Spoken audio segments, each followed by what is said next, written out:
Yesu ashimwe nshuti za Resi Therapete, Imana iguhe umugisha cyane cyane wowe wahisemo gusenga ubudasiba. Imana ntizasibe kukumva kandi ntizasibe kukumvira mu izina rya Yesu Kristo. Ijambo ryacu ry'umunsi turarisanga hano mu Bami ba kabiri igice cya 17. Reka dusome duhereye ku murongo wa 15.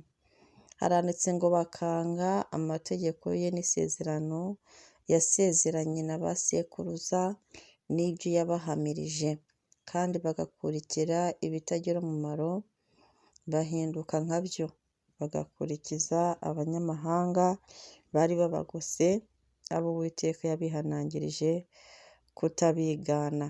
Nuko bareka amategeko yose y'Uwiteka Imana yabo, biremera ibishushanyo by'inyana ebyiri biyagijwe kandi n'icyashera, baramya ingabo zo mu ijuru, bakorera Bali, bakanyuza abana babo b'abahungu n'abakobwa mu muriro, bakaragura, bakaroga, bakigurira gukora ibyangwa n'Uwiteka kugira ngo bamurakaze. Ibyo byatumye Uwiteka arakarira Abisiraheli cyane, abirukana imbere ye, ntihagire usigara keretse umuryango w'Abayuda wonyine. Imana ishimwe kuko wumvise iri jambo uyu munsi wa none. Ni ijambo ririmo umuburo, uyu munsi ijambo ryacu riraba rishingiye mu kwihana. Abisiraheli ngo baribagirwa, baragenda bakora ibyaha Uwiteka Imana yari yarababujije, bya bindi yari yarasezeranye nabo ko batazakora, ngo baragenda barabikora, ngo basenga imana z'abanyamahanga, bafata abana babo bakoreraho imihango ya gipagani, barinezeza mu byaha rwose. Ngo Uwiteka Imana ngo arangije ararakara cyane kuko bari bamurakaje, ngo arangije abirukana imbere ye. Hari igihe umuntu akora ibyaha kugeza igihe abaye nk'umuntu Uwiteka Imana yirukanye imbere ye. Ni nayo mpamvu ushiduka umuntu wakoze ibyaha cyane, cyangwa se umuntu ubikora kenshi, umuntu wafashe icyaha runaka akagikora kigeraho kigahinduka nk'ikigirwamana, Uwiteka Imana agasa nk'umwirukanye imbere ye, hanyuma uriya muntu n'umutimanama ntawugire, agasigara yumva ko gukora ibyaha ari ibisanzwe, ari ubuzima bw'imibereho y'iki gihe, ko abantu bose barabikora. Neza na ka gatima kamuciraga urubanza yagikoze kakabura, agasigara akunze icyaha. Icyo gihe Imana iba yaramaze kumwirukana imbere ye, ahura n'ibyago, ahura n'ingorane. Abisiraheli baje kunyagwa, bajyanwaho iminyago kubera bino bintu. Tuzakomeza tureba ingaruka Abisiraheli bahuye nazo kubera ibi byaha birushyemo bakabikora. Imana yarabahanye rwose pe, irabatererana. Rero uyu munsi hari abantu bazi yuko biriya bintu Abisiraheli bakoze twebwe tutari kuyakora. Nagira ngo nkwereze urutonde rw'amakosa akomeye ari gukorwa muri iyi minsi, agereranywa na biriya Abisiraheli bakoraga kiriya gihe. Ikosa rya mbere ni ukumenya Imana ariko ntuyumvire. Abantu benshi bazi Imana, barasenga, bajya mu rusengero, ariko ubuzima bwabo ntibihinduka na gato. Icyaha kiracyakomeza. Nk'Abisiraheli bamenye amategeko ariko bakayasuzugura. Urumva naho dutaniye n'Abisiraheli kiriya gihe. Twese turufite aho duteranira, twese abantu benshi barabatijwe, ariko ubuzima bw'abantu ntibuhinduka na gato. Icyaha abantu baracyagikunze cyane. Rero ibi bigereranywa no kwa kundi Abisiraheli n'ubundi bari bazi ibyo Imana yavuganye nabo, ariko ntibabishyire mu bikorwa. Irindi kosa rya kabiri rimeze nka ririya Abisiraheli bakoze rigatuma Imana ibirukana imbere ye, ni ugusimbuza Imana ibintu by'isi. twebwe twasimbuje Imana ibintu by'isi. Uyu munsi twafashe amafaranga, dufata akazi, dushaka amakoranabuhanga, abantu bakomeye, gushaka amazina akomeye, tubisimbuza Imana. Abantu bari gushaka ibintu cyane, bari gushaka izina cyane, bari gushaka kwamamara cyane, nk'uko Abisiraheli basimbuje Imana ibigirwamana. Ikintu uri gushaka cyane, uri guharanira cyane, akenshi kiba gihindutse ikigirwamana cyawe. Rero muri kumva ko ntaho dutaniye n'Abisiraheli ba kiriya gihe. Ikosa rya gatatu abantu bari gukora muri ino minsi rigereranywa n'ibyo Abisiraheli bakoze, turi kugendera mu mico y'isi aho kugendera mu ijambo ry'Imana. Abantu bari kuvuga ngo ibi ni ibya none, ni ibigezweho, ntabwo tukiri mu bihe bya kera, turi muri monde digitale, turi mu isi y'iterambere, ntabwo twakomeza kumera nk'aba kera.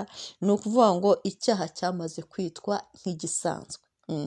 Abantu bose bakoze ibyaha ku buryo icyaha kikubera igisanzwe, abantu bakabana nacyo, bakacyita icyoroheje, bakabona ko nyine byoroshye gukora icyaha, nk'uko Abisiraheli biganye imigenzo y'abanyamahanga. Kumenyera icyaha cyane kikaba sivirize, kikaba icy'iterambere, bigereranywa n'uko Abisiraheli bafashe imigenzo y'abanyamahanga bakayizana muri bo. Noneho ikindi kintu cya kane, turi kwanga inyigisho zidukosora. Muri ino minsi umuntu wigisha kwihana, gukizwa, ntabwo bari kumwumva cyane. Turi kwishakira abatwigisha imigisha, abatwigisha gutera imbere, abatwigisha ibintu by'ubuhanuzi, abaduhanurira gusa. Ubu nkubwiye abantu nsengana nabo umunsi ku munsi, ariko baba bakunda ubuhanuzi kurusha ijambo ry'Imana. Baranatinyuka bakajya bambaza ngo Imana yakuntumyeho iki, ngo ntugire ubwoba, ngo icyo Imana yakubwiye kuri twebwe kitubwire. Njyewe rero Imana yampishuriye ibanga, irambwira ngo resi, ntuzashyire imbere ubuhanuzi kurusha isengesho. Abantu bakunda guhanurirwa kurusha gusengerwa. Nufata impano yo gusenga ukayivangamo n'impano y'ubuhanuzi, abantu bazaza imbere yawe bakurikiye iya mpano yo guhanurirwa cyane, aho gushaka gusengerwa. Kandi gusengerwa niko guhindura ubuzima, ntabwo guhanurirwa bihindura ubuzima. Rero ubuhanuzi, iyo mpano y'ubuhanuzi nubwo nyiguhaye, ujye uyikoresha mu ibanga, mu bwenge, mu buryo bo batashobora gusobanukirwa, ku buryo batazajya bagusanga ari ibazanye, ahubwo ijye ibakorera mu bundi buryo, ku buryo niyo nkubonyeho ikintu, niyo ngusengeye Imana ikakunyerekaho ikintu, ntabwo ngenza nkukubwira ngo Imana imbwiye gutya, ahubwo ndagusengera cya kintu kikavaho. Niryo ibanga Imana yampishuriye. Abantu bakunze rero guhanurwa cyane, bakunze amagambo abaryohera, bakunze amagambo abahumuriza kurusha amagambo abakosora. Inyigisho zivuga ku kwihana ntabwo zikunzwe. Umuntu ugukosora umwita umwanzi. Abantu bari guhitamo nyine ibyo bashaka kumva, nk'uko Abisiraheli icyo gihe banze kumvira abahanuzi. Imana yabatumyeho abahanuzi banga kubumvira. Natwe nicyo gihe tugezemo, ntabwo imiburo turi kuyumva. Irindi kosa, abantu bari gusenga mu buryo bwabo nyine bashaka, mu buryo bwabo bashakamo gusengamo.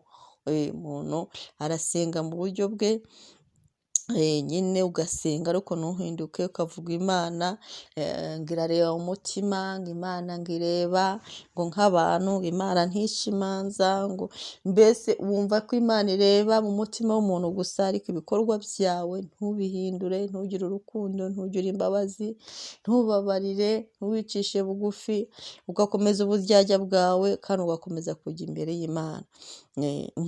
Abisiraheli bibarije inyana na Ashera, basenga Ashera, bibariza ibishushanyo bikoze mu nyana barabisenga. Ibi ngibi uku kuntu abantu bari gushaka gusenga ariko mu buryo bwabo, mu buryo bwabo bishushanya ko abantu bibarije inyana basenga, abantu bibarije igishushanyo cyo gusenga uko babishaka, uko babyifuza, mu buryo bubafasha, mu buryo buborohereza. Hanyuma rero irindi kosa abantu bari gukora muri ino minsi ni ukwizera izindi mbaraga zitari iz'Imana. Abantu bari kujya kuraguza, bari kuroga, bari gushakisha amahirwe mu buryo bumwe cyangwa ubundi, nk'uko twabibonye ko Abisiraheli ngo basengaga ziriya ngabo, ngo bagasenga na Bali, ziriya ngabo zo mu isi y'umwijima, ngo nizo basengaga. Bibiliya yavuze ngo zo mu ijuru, ariko ni ingabo z'isi y'umwijima. Abisiraheli barazisenze, nk'uko abantu bari kujya gushaka imbaraga mu bapfumu, bari gushaka ubushobozi mu barozi, bari kuraguza, bari guterekera, bari kugendana uduti, bari kwisegura uduti, bari kuza mu kazi bisize ibintu.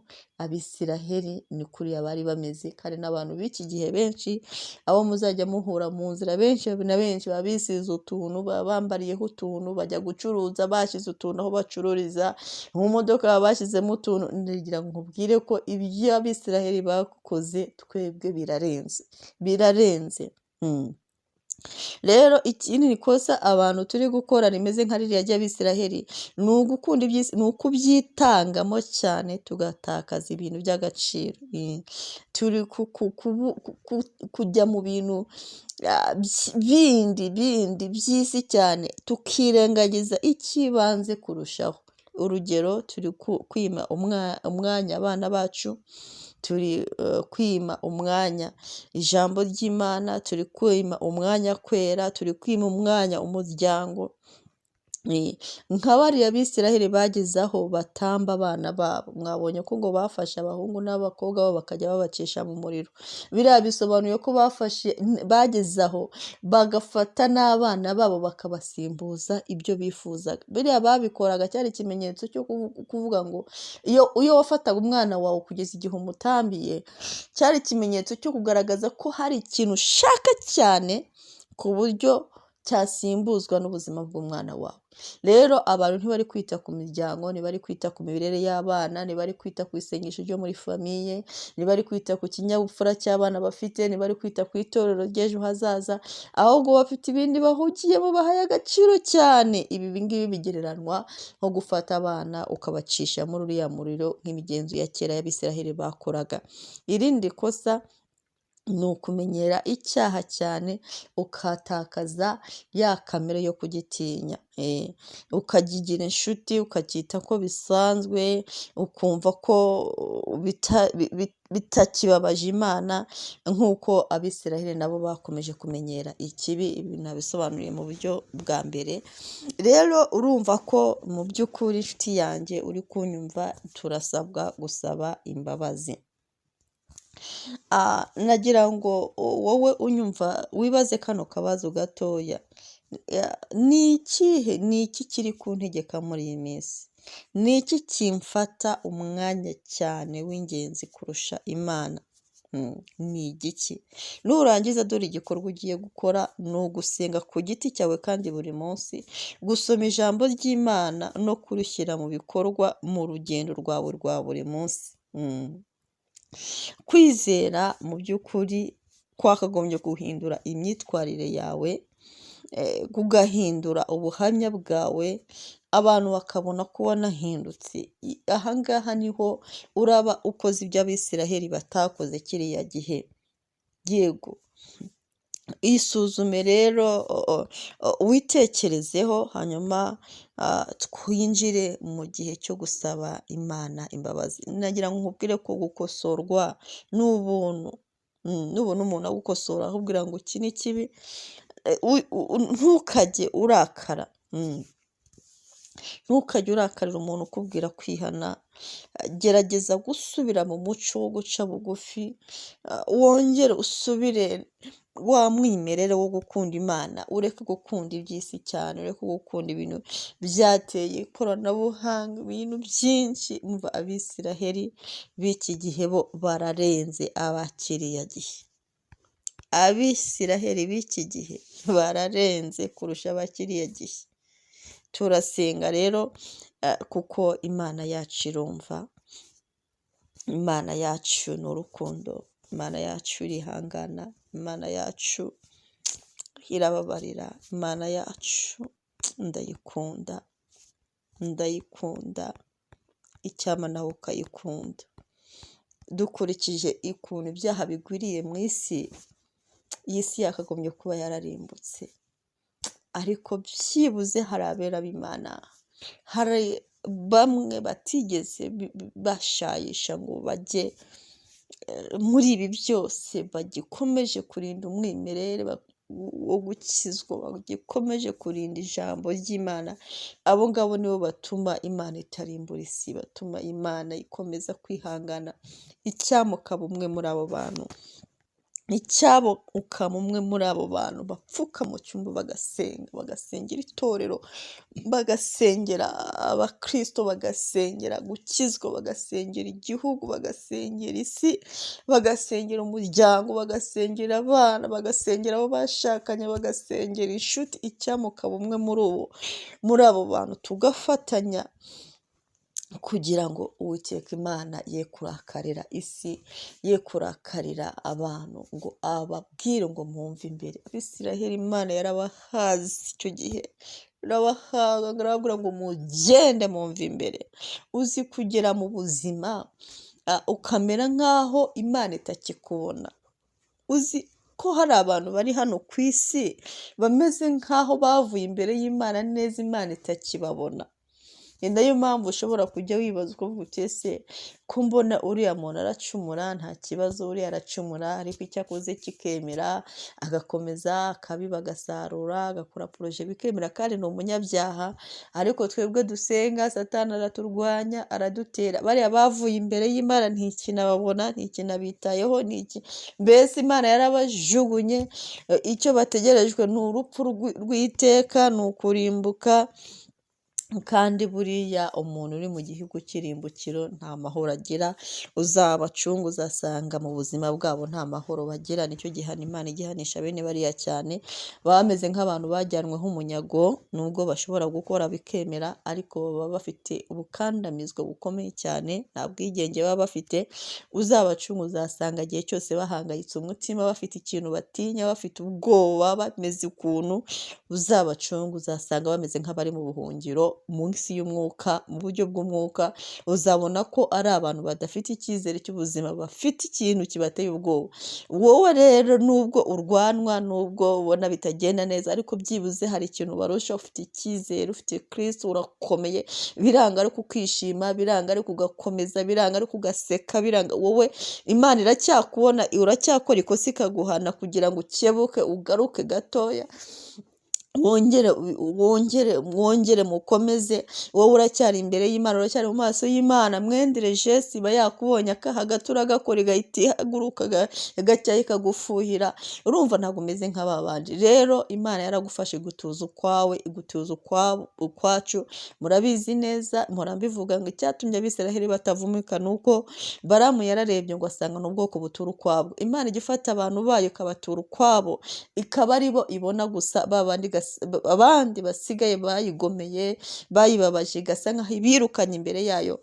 Nuko yabikoze ku Bisiraheli. Ni nayo mpamvu ntabwo tuba mu isi imwe, nshuti yanjye. Ntukajye wigereranya, ntukajye uvuga ngo bariya barabikora nanjye reka mbikore. No, ntukajye uba mu isi yabo. Isi yabo iravumika, isi yabo ni mbi, isi yabo ni iya Satani, iravogerwa n'abazimu n'abadayimoni. Ariko wowe ugomba gutura mu isi Imana yagushyizemo ukwawe, ugakorera Imana mu buryo bwawe uko ubishoboye. Reka dusenga Imana. Data wa twese wo mu ijuru, Mana Data wera, we Mana y'ukuri, we Mana ikiranuka, we Mana y'urukundo kandi Mana y'imbabazi, turi imbere yawe. Haleluya. Turi imbere yawe twebwe abo waremesheje isura yawe, ijambo ryawe, ukaturema mu buryo bwiza buhambaye, kandi ukaturemera imirimo myiza kugira ngo tuyigenderemo, ukaturemera gukiranuka, ukaturemera kuguhimbaza, ukaturemera kukwemera, ukaturemera Uwiteka Imana Nyiringabo kukubahisha. Turi kugushimira, haleluya.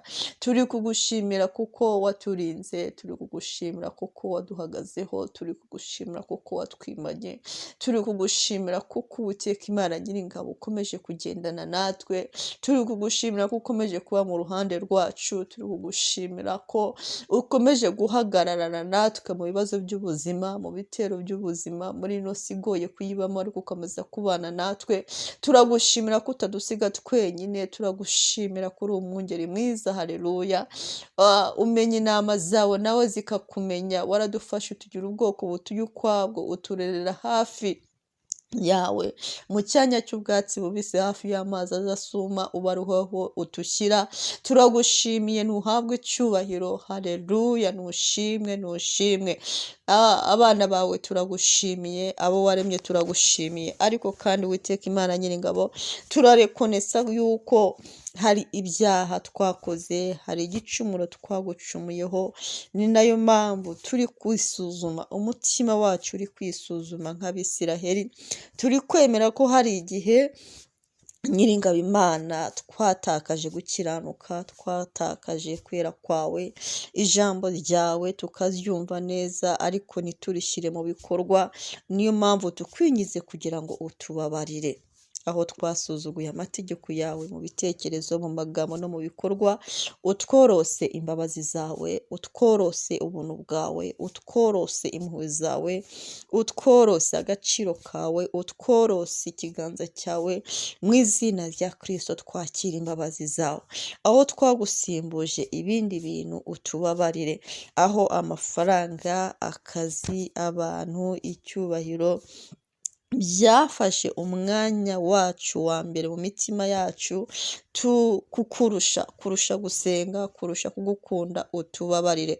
Aho twafashe gukunda iby'isi tukabigira binini cyane, tukabigira ibiduhangayikishije, tukabigira ibyo dukeneye cyane, tubabarire. Udukureho imitima igendera mu by'isi, ahubwo udusubize umutima ugukunda kurushaho. Mwami Imana Nyiringabo, tubabarire aho twakurikije imigenzo ya gipagani, imigenzo y'isi, ari aho Uwiteka Imana twaba twaragendeye mu mbaraga z'isi y'umwijima aho kugendera mu bushake bwawe. Tubabarira aho twitwaye nk'ab'isi, abagendana uduti, abisiga uduti, abagiye mu bapfumu, abagiye mu barozi, abishingikirije izindi mbaraga zitari izawe. Uwiteka Imana Nyiringabo, tubabarire. Orosa amaraso yawe buri muntu wese, orosa amaraso yawe buri muntu wese, umuntu wese waba waragiye mu bapfumu, waba waragiye mu bavuzi ba Nyarwanda bakamusiga uduti, bakamuhereza uduti, bakamuvugaho utugambo, bakamutongeraho utuntu. Ibyo ni ibigirwamana bagiye baduha. Ubabarire buri muntu wese, umusiga amaraso yawe, umworoshye ubuntu bwawe, umweze umutunganye. Duciye bugufi twemeye intege nke nk'Abisiraheli, tubabarire, tubabarire, tubabarire. Uwiteka Imana Nyiringabo, hari igihe inama, inyigisho z'ukuri tutazumva, batugira inama ntitubumve, tugakomeza kwishyira hejuru, tugakomeza kumva ko ibyo tuzi ari byo, tugakomeza kumva ko uburyo dusenga ariko kukuri, tugakomeza kumva ko amadini turimo ariyo meza, tugakomeza kwizera iby'abantu batubwiye, by'amadini yatwigishije, tukirengagiza wowe, tukirengagiza ijwi ryawe ry'umwimerere. Udukureho umutima winangira, udukureho umutima wo kwihimbaza, udukureho imitima yo kumvira abantu kurusha kukumvira, udukureho imitima mibi, udushyire mu mitima yo kukubaha. Ongera utubaze, ubaze imitima yacu, ubaze ibitekerezo byacu, uduha imitima turakugarukiye, turakugandukiye, turakwemereye Kristo mukunzi mwiza. Igihe icyo ari cyo cyose Uwiteka Imana ni wowe twishingikirijeho kurusha ibindi byose. Niba rero hari ikintu twaba twarishingikirijeho tukakirutisha wowe, utubabarire. Dushobora kwishingikiriza ku mafamiye, tukishingikiriza ku mafaranga, tukishingikiriza ubwenge bwacu, tukishingikiriza amadiplome, tukishingikiriza imbaraga zacu, tukishingikiriza amazu twubatse, tukishingikiriza bizinesi dufite, tukishingikiriza kwizihiza izina dufite, utubabarire ibyo ngibyo byatubereye nk'ibigirwamana, ibyo ngibyo bimeze nka sheri imbere yawe, turabisenyaguye. Uwiteka Imana ni wowe wa mbere, Uwiteka Imana tukugize uwa mbere, Uwiteka Imana tuguhisemo kongera kuba Imana yacu, wowe wenyine ni wowe tugenderaho, ni wowe ubuzima bwacu, ni wowe agaciro kacu, ni wowe maboko yacu, ni wowe byose. Aho twakoze ibibi tukabigira ibisanzwe, utubabarire. Aho tutagutinye, aho tutatinye icyaha, aho twakimenyereye, utubabarire. Aho twagotomeye ibyaha nk'abagotomera amazi, utubabarire.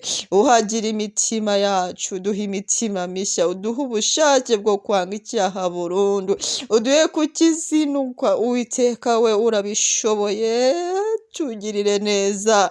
Subira ku ntebe y'imbabazi, n'ubundi ntiwayivuyemo, wongere utubabarire, uzuze umwuka wera muri twe, uduhe imbaraga zo kunesha, uduhe imbaraga zo kukumvira, uduhe imbaraga zo kwera mu isi yuzuye ibyaha, uduhe imbaraga zo gukiranuka mu isi yuzuye bugorame, uduhe imbaraga ntitwakwishoboza, uduhe imbaraga. Yesu umukunzi mwiza, turagushaka, turakugarukiye, turagukunda, twebwe abana bawe, tuguhisemo, twongeye kuguhitamo papa. Urengera imiryango yacu, urengera abana bacu, urengera itorero, urengera abakristo basenga ubudasiba, abanyamasengesho bari mu ibanga, uturengere isi itaturengana, uturengere tudatembanwa n'uburiganya bwa Satani, turwanirira ibyaha bitatunesha, ibisindisha, ibiyobyabwenge, bwibone, kubesha, uburyarya byahindutse nk'ibigirwamana mu bantu. Tubabarire, tudashiduka turi gusenga ibigirwamana kandi tuzi ko turi abakristo. Yesu we, ikintu cyose cyagusimbura kidukize, ikintu cyose cyagusimbura kidukureho mu miryango yacu. Senya ibigirwamana bigenda birondora ubuzima bwacu, imigenzo ya gipagane, ubupfumu, kuraguza, ubisenyagure. Uwiteka Imana Nyiringabo, izo mandwa, nyabingi, bitama n'ibitega, turabisenyaguye mu izina rya Yesu. Turahakanye kubaho nk'abantu batakubaha kandi tugushaka, turahakanye kukubangikanya Data, turagushaka wowe wenyine, ni wowe waturengera, ni wowe Mana itaduhana. Ntabwo dushaka kubaho nk'abantu bajugunywe nawe. Abisiraheli warabajugunye, urabarakarira, urababwira ngo mugende mwumve imbere yanjye, maze ngo umwami wa Ashuri abajyanaho iminyago, arabanyaga, arabagenda, arabakandamiza. Turanze kubaho mu buzima bwo gukandamizwa n'abanzi, turanze kubaho mu buzima bwo gukandamizwa n'abarozi kubera kukuvaho, turanze kubaho mu buzima bwo gukandamizwa n'isi y'umwijima, kandi turi abakozi bawe. Oya Data Nyiringabo Imana, ntabwo turi imbohe y'Abashuri, ntabwo turi imbohe y'abazimu n'abadayimoni, turabyanze. Ntabwo turi imbohe y'ibibazo n'ibigeragezo, Data Nyiringabo Imana, turi imbohe ya Kristo umukunzi mwiza. Ni wowe wenyine twemeye kwizirikaho no kwihambiraho, ni wowe wenyine twemeye gushakana umwete kugira ngo Data Nyiringabo Imana atugire abo yagenye tugomba kubaho. Urakoze kuko twumvise Kristo mwiza. Ongera ushyire kwera kwawe mu gihugu, ongera ushyire kwera kwawe muri sosiyete, ongera ushyire kwera kwawe mu mitima yacu, suka kwera kwawe muri uno muryango wanjye. Data Nyiringabo Imana, dore ndawuhagarariye, ndigutakambira kugira ngo kwera kwawe kumanukire ku buzima bwacu, maze ukomeze utegeke gukora. Uwiteka Imana dukunda, ibendera ryawe turacyarizamuye, igicaniro cyawe turacyagicanye. Kristo mwiza, uracyaganze kandi uracyategeka, ntabwo tuzakubangikanya. Ibyo tuzakora bibi tutabizi, ujye utubabarira, kandi ibyo tuzakora bibi nabyo tubizi, ujye utubabarira. Uracyari umubyeyi kandi wicaye ku ntebe y'imbabazi. Amaraso ya Kristo yaramenetse, ntago zaduciraho urubanza. Amaraso ya Kristo yaramenetse, nameneke ku buzima bwacu, ku mibereho yacu, ku myitwarire, ku mico, ku mivugire, ku bitekerezo, mu izina rya Kristo kuri abitide zacu za buri munsi. Uwiteka Imana, amaraso ya Kristo ajya turanga nk'ikimenyetso cyo gukiranuka. Turagushimiye ko Imana yo gukiranuka utuye muri twebwe, kandi ndagushimiye ko ugeze umukiranutsi kubw'ijambo ryawe n'ubuntu bwawe. Ntuhabwe icyubahiro ngo ukomeye amashyi.